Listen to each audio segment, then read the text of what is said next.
everyone, welcome back to my channel Learn Easy Homeopathy Medicine. I am Musharat. But firstly, if you have not, make sure to subscribe to our channel and hit that notification bell so you never miss any updates. So चलो video start करते हैं और last तक ज़रूर देखिएगा, तभी सारी चीज़ें अच्छे से समझ में आएगी. ओके. उसके बाद हमारा today's medicine is antimonium tartaricum. Common name is a tartar emetics. Emetics मतलब क्या होता है? इमेटिक्स वो सब्सटेंस होता है जो वोमिटिंग कॉज करता है. अब susceptible to torpid. Torpid meaning क्या होता है? ऐसा पर्सन जो मेंटली और फिजिकली इनएक्टिव होता है. फ्लैग्मेटिक पर्सन काम कूल, ऐसे पर्सन जो चीज़ों के बारे में एक्साइटेड नहीं होते. ठीक है. उसके बाद हमारा था हाइड्रोजनाइड कॉन्स्टिट्यूशन. हाइड्रोजनाइड कॉन्स्टिट्यूशन मतलब क्या होता है? ऐसे कॉन्स्टिट्यूशन जिसमें एक्सेस में हाइड्रोजन देखने को मिलता है, मतलब बॉडी में वाटर का एक्सेस देखने को मिलता है ब्लड और टिश्यू में. ठीक है. और इट इज़ अ वेरी मतलब ईज़िली अफेक्टेड हो जाता है मॉइस्चर से. ठीक है. उसके बाद हम अगर बात करें कि मतलब डिजीज़ ऑरिजिनेट होता है इन अ डैम्प बेसमेंट और सीलर में होने की वजह से. ठीक है. जैसे exposure in a damp basement और सीलर. ठीक है. उसके बाद हमारा आता है फेस की बात करते हैं. कोल्ड, ठंडा, ब्लू होना, पेल, कवर्ड विद अ स्वेटिंग. ठीक है. उसके बाद हमारा कीनोट सिम्टम की बात करें. When the patient cough there appears to be a large collection of the mucus in the bronchi. ठीक है. जब पेशेंट को कफ होता है तो उसके ब्रोंकाई में जो है लार्ज अमाउंट में म्यूकस प्रेजेंट होता है. ठीक है. It seems much would be expectorated but nothings comes out. उसको लगता है कि वो बहुत सारा कफ है उसके अंदर और उसको लगता है कि कफ निकलेगा, पर निकलता कुछ भी नहीं है. ठीक है. इसके बाद हम टंग की बात करेंगे. टंग की बात करते हैं. टंग में क्या होता है? टंग में जो है इसकी मार्क्ड होती है. पेस्टी मतलब पेस्ट लाइक थिक वाइट देखने को मिलता है. ठीक है. और इसमें क्या होता है? पेपले जो है वो रेड कलर के होते हैं. टंग इज़ एजिड और वो रेड कलर की होती है. ठीक है. उसके बाद हमारा क्या बोला है?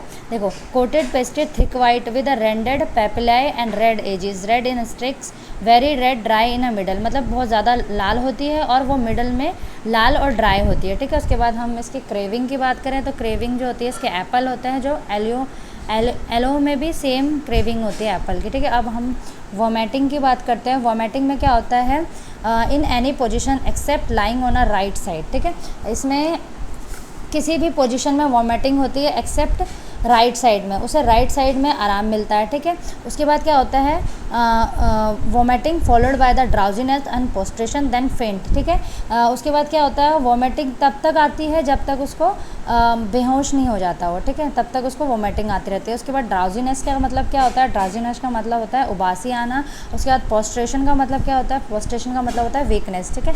उसके बाद vomiting in cholera morbus with a diarrhoea and cold sweat. ठीक है. कोलेरा मॉर्बस क्या होता है? कोलेरा मॉर्बस ये ऐसा कंडीशन है, एक्यूट गैस्ट्रो इंटेस्टाइनल डिस्टर्ब हो जाता है इसके अंदर, जिसमें एब्डोमिनल पेन देखने को मिलता है और डायरिया और वोमिटिंग होता है. ठीक है. और जनरली ये कोलेरा मॉर्बस जो है ये समर और ऑटम में देखने को मिलता है. उसके बाद हमारा चाइल्ड एट बर्थ. जब बच्चे पैदा होते हैं, पेल, बर्थलेस, ग्रेसिपिंग, एस्पेक्शिया न्यूनेटम. पेल कलर का होते हैं, सांस लेने में प्रॉब्लम होती है. उसके मतलब ग्रेसिपिंग का मतलब होता है सांस लेने में प्रॉब्लम होना, और इस कंडीशन को बोला जाता है asphyxia neonatorum. Okay. Icterus with pneumonia mainly of a right lung. ठीक है. इसमें क्या होता है? जॉन्डिस न्यूमोनिया के साथ देखने को मिलता है, स्पेशली राइट लंग का. ठीक है. अब मोडालिटी की बात करें तो एग्रावेशन होता है, एम्ब्लोरेशन होता है. एग्रावेशन मतलब प्रॉब्लम कैसे बढ़ती है, किन किन चीज़ों से? इन डैम कोल्ड वेदर में, लाइंग डाउन एट नाइट में, वार्म रूम के अंदर. ठीक है. और changing of the weather in a spring season में जब वेदर चेंज होता है तब. उसके बाद अब कम कैसे होता है? एम्ब्लोरेशन कैसे होता है? कोल्ड ओपन एयर के अंदर एम्ब्लोरेशन होता है. Lying on a right side पे सोने से, लाई करने से. आफ्टर एक्सपेक्टोरेशन मतलब होता है थूकना. ओके. अब आता है हमारा नेक्स्ट इंपॉर्टेंट पॉइंट है. देख रहे हो 3 मैंने स्टार लगाए हैं. इसका मतलब इंपॉर्टेंट पॉइंट है बहुत ज़्यादा. Bad effect of a vaccination when silicea is not indicated and thuja fail. Okay. इसमें क्या होता है? बैड इफेक्ट ऑफ वैक्सीनेशन को दिया जाता है जब साइलेशिया इंडिकेट नहीं होता और थूजा जो है फेल हो जाता है। ओके, अब नेक्स्ट पॉइंट है, ये भी इंपॉर्टेंट है। Child want to be carry but carry when anyone touch it, but cries when anyone touch it. मतलब चाइल्ड जो है वो चाहता है कि कोई उसे कैरी करे, उसे कोई उठाए गोद में, बट जब उसे कोई टच करता है तो वो रोने लग जाता है। ठीक है, अब आता है antim tart depress respiration and circulation through pneumogastric nerve. Okay, thank you for turning in being a part of our community. I hope this video brings you valuable insight into the power of the Antimonium tartaricum. Thank you.